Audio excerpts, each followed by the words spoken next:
بسم اللہ الرحمن الرحیم۔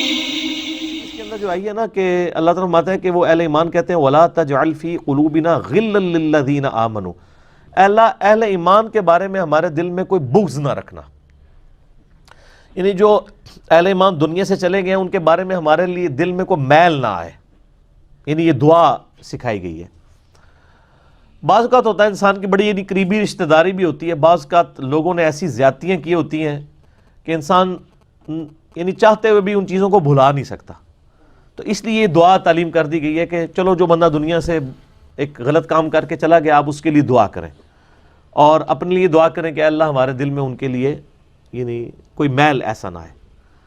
اچھا، اس کی بعض اوقات لوگ پلی بھی لیتے ہیں اور وہ یہ کہتے ہیں کہ جو بزرگ فوت ہو چکے ہیں اگر انہوں نے کوئی زیادتیاں کی ہیں دین کے ساتھ تو قرآن تو ہمیں کہہ رہا ہے کہ ان کے بارے میں دل میں کوئی غل نہ رکھے، تو ہمیں چاہیے ان کی غلطیاں ہی ہائی لائٹ نہ کریں۔ پہلی دو نمبری تو ان لوگوں کی یہ ہوتی ہے کہ یہ صرف اپنے فرقے کے بزرگوں کے بارے میں یہ بات کر رہے ہوتے ہیں۔ اگر یہی بات ہے تو بریلویوں نے حسام الارمین چھاپنا بند کیوں نہیں کر دی ہے؟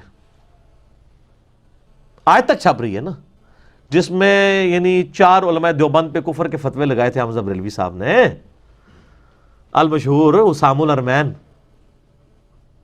تو نہیں بند کیے۔ وہ کہیں گے وہ تو ہے ہی گستاخ تھے نا، ان کو کہنا چاہیے ہماروں کو کچھ نہ کہیں۔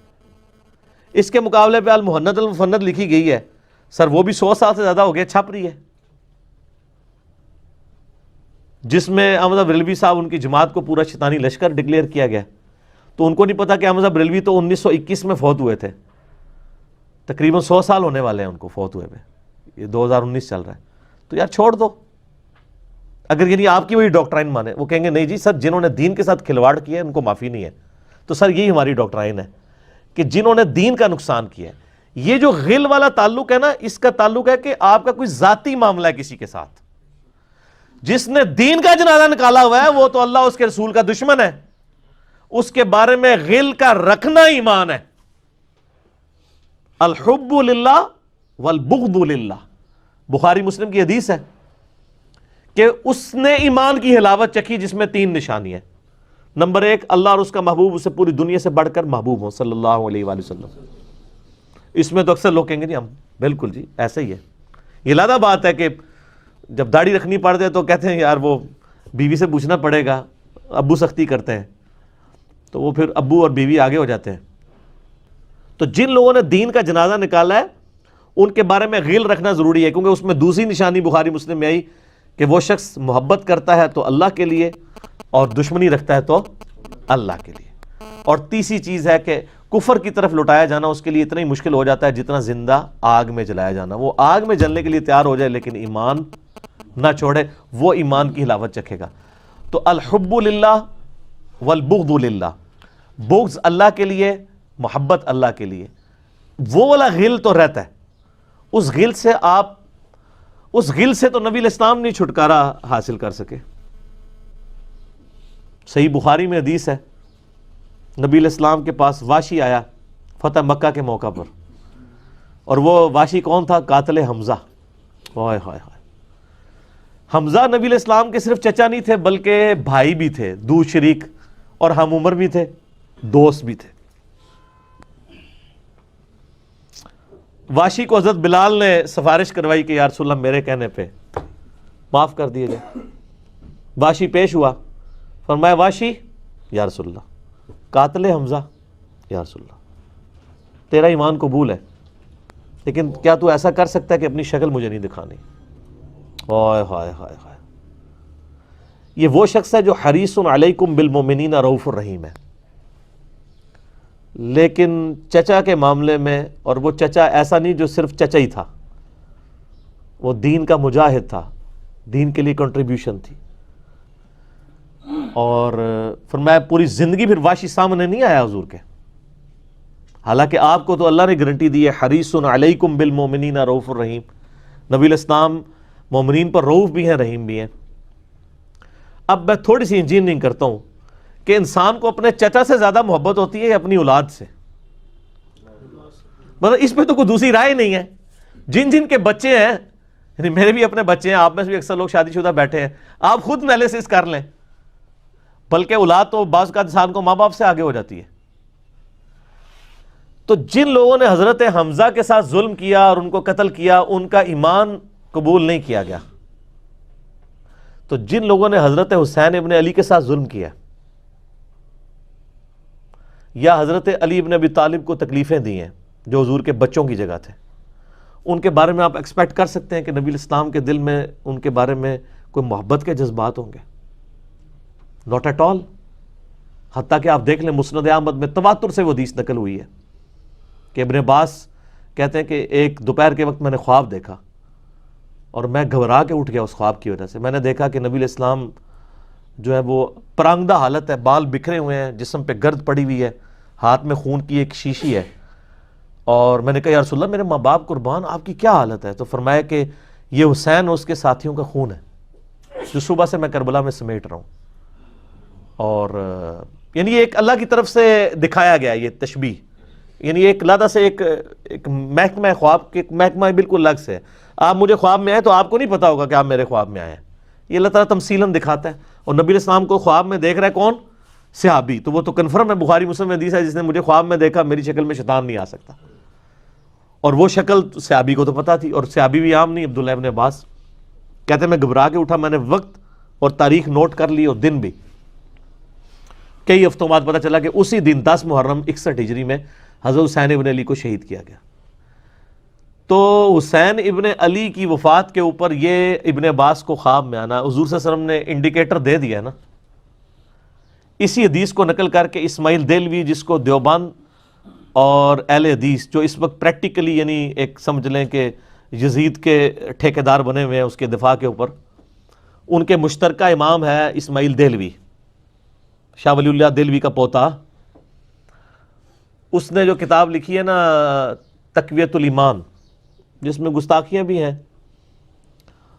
وہ اس کتاب کے اندر ہم نے اس کا جے پی جی بھی لگایا تھا، اس میں اس نے لکھا ہے کہ اس حدیث سے پتہ چلا کہ نبی علیہ السلام وفات کے بعد بھی اللہ کی جنتوں میں حسین کے قتل کی وجہ سے غم زدہ ہیں۔ اور اس نے بھی لکھا یزید پلید لفظ لکھا، وہ اس پوری کتاب میں جہاں جہاں لفظ استعمال کرتے ہیں یزید پلید استعمال کرتے ہیں۔ تو بعد میں سعودیہ ایران ٹسل شروع ہوئی تو یہ یزید کی وکالت کرنی شروع کر دی۔ اہل حدیث تو خیر اس وقت ناسبیت اور یزیدیت کا جھنڈا اٹھائے ہوئے ہیں، دیوبند میں کم لوگ ہیں ایز کمپیئر ٹو اہل حدیث، اور بریلویوں میں تو بہت ہی کم ہے۔ تو یہ میں آپ کو صرف ایک کمپیریزن بتا رہا ہوں کہ انسان کو اپنی اولاد سے جو محبت ہوتی ہے وہ تو آپ سوچ نہیں سکتے۔ ترمذی میں اور مسند احمد میں حدیث ہے، نبی علیہ السلام نے حضرت حسین کو اٹھایا ہوا ہے اور آپ فرماتے ہیں اللہ یہ میرے بیٹوں میں سے ایک بیٹا ہے، اے اللہ اس سے محبت کر جو اس سے محبت کرے، اس سے دشمنی رکھ جو اس سے دشمنی رکھے۔ ہم یہ پوچھتے ہیں کہ حسین سے دشمنی کس نے رکھی ہوئی ہے؟ ذرا پوائنٹ آؤٹ کریں نا، کیا یہ تھریٹیکل بات ہے؟ تھی نا دشمنی، آج تک ہے، اس زمانے میں بھی تھی، تو وہ ان لوگوں کو پھر ان کے ساتھ کیا معاملات ہوں گے؟ باقی واقعہ کربلا والا ریسرچ پیپر 5B پڑھ لیں تو آپ کو معاملات کلیئر ہو جائیں گے۔ تو یہ غل کے اوپر میں نے بات کی، اور اس کے اوپر بعض لوگوں جو ہیں وہ اس حدیث کے اندر تحریف بھی بعض لوگوں نے کی ہے، بعض لوگوں نے جان بوجھ کے کی ہے، بعض لوگوں نے انجانے کے اندر کیا ہے۔ یہ روایت المستدرک الحاکم میں بھی موجود ہے اور صحیح سند کے ساتھ، اور المصنف ابن ابی شیبہ کے اندر بھی موجود ہے کہ مولا علی علیہ السلام جو ہیں وہ ان کے پاس حضرت طلحہ کا بیٹا آیا، عثمان ابن طلحہ، تو آپ اس کو جب ملتے ہوئے آپ نے نا سورہ حجر کی وہ آیت پڑھی کہ جو اہل ایمان کے دلوں میں ایک دوسرے کے بارے میں غل آ جائے گا نا، قیامت والے دن اللہ تعالیٰ ان کے دل سے وہ غل دور کر دے گا، پھر وہ جنت میں آمنے سامنے بیٹھے ہوئے ہوں گے تختوں کے اوپر، ٹیک لگائے ہوئے تکیوں کے اوپر۔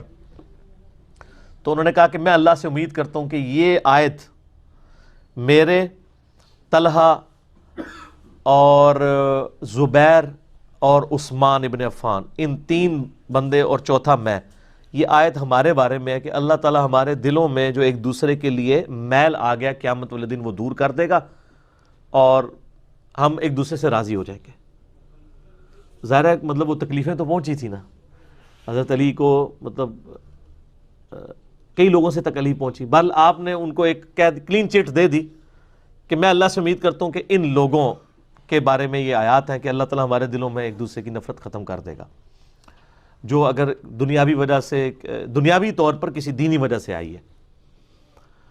تو یہ غل کا لفظ وہاں پہ بھی استعمال ہوا ہے۔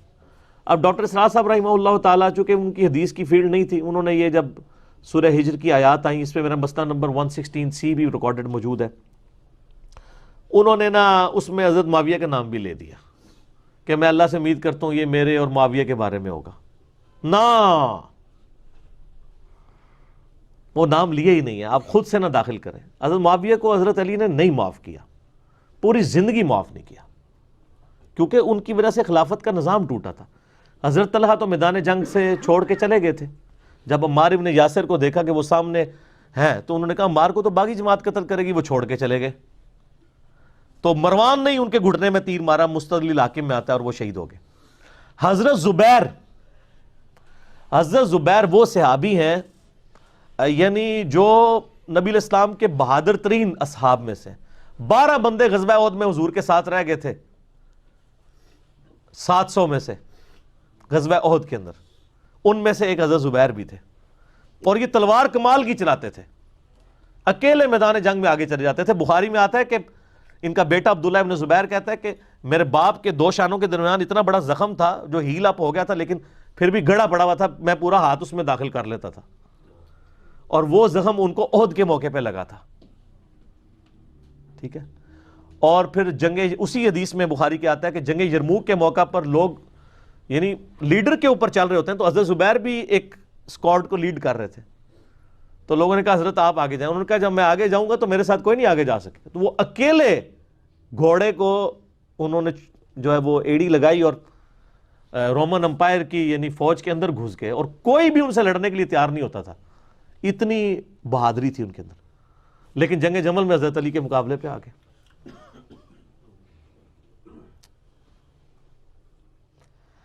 اس تکلیف کا کوئی اندازہ نہیں کر سکتا۔ حضرت حسن ابن علی نے بتایا مولا علی سے کہ بھئی حضرت زبیر آئے ہیں، تو حضرت علی نے کہا کہ رکو میں خود جاتا ہوں۔ گئے، کہا زبیر یاد ہے وہ دن جب نبی تم مجھ سے بڑا پیار کر رہے تھے، پھوپھی ذات تھے نا، نبی علیہ السلام کی پھوپھی کے بیٹے ہیں حضرت زبیر بن عوام رضی اللہ تعالیٰ عنہ، تو حضور نے تم سے ایک بات کہی تھی کہ تم علی سے اتنی محبت کرتے ہو، ایک دن آئے گا کہ تم تلوار لے کے علی کے خلاف کھڑے ہو جاؤ گے۔ تو تم نے کیا کہا تھا کہ یا رسول اللہ میں علی کے خلاف کھڑا ہوں گا؟ فرمایا ہاں، تم اس وقت ظالم ہو گئے۔ تو حضرت زبیر جو ہے وہ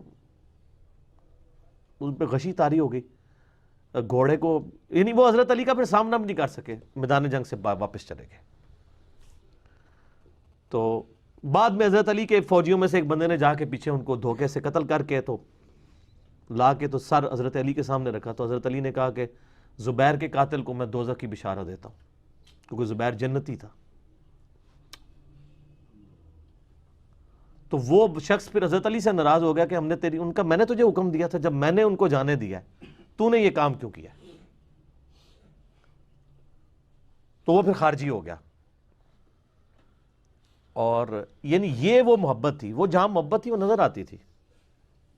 ظاہر ہے کہ ایک بندے کی ایک غلطی سے اس کی پوری زندگی زیرو سے ملٹیپلائی نہیں ہو جاتی ہے، جس نے اتنا کچھ دین کے لیے کنٹریبیوٹ کیا ہو، کبھی نہیں ہو سکتا ایسے۔ حضرت علی کو بھی اس بات کا پتہ تھا۔ بہرحال یعنی اللہ تعالیٰ ان سے راضی ہو، اسی لیے نبی علیہ السلام کی اس حدیث یعنی وہ حضرت علی کے اس قول کو حضرت علی فٹ کیا کرتے تھے حضرت زبیر، طلحہ اور حضرت عثمان ابن عفان پہ رضی اللہ تعالیٰ۔ باقی آپ میرا کربلا والا ریسرچ پیپر پڑھیں تو آپ کو پتہ چلے گا کہ کتنی یعنی مشکل وقت حضرت علی نے اپنی خلافت میں دیکھا ہے اس حوالے سے۔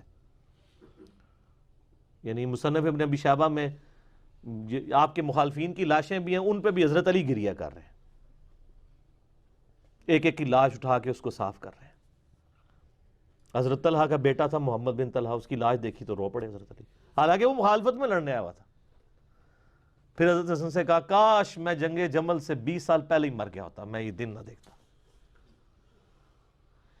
ایک ایسا شخص جس نے 8 سال کی عمر میں اسلام قبول کیا، جس نے اسلام کو 0 سے 3 براعظموں میں پھیلتے ہوئے دیکھا، اور اب اس کو بڑھاپے میں یہ دن دیکھنے پڑ رہے ہیں کہ اس کے سامنے اسلام کا شرازہ بکھر رہا ہے، کہ مسلمانوں سے لڑ رہے ہیں، ایک ایک جنگ میں 8 10 ہزار لوگ، جن میں مرنے والے صحابہ ہیں حضور کی تربیت یافتہ، جو ایک آواز کے اوپر حضور کی لبیک کہنے والے تھے، شیر و شکر تھے آپس میں.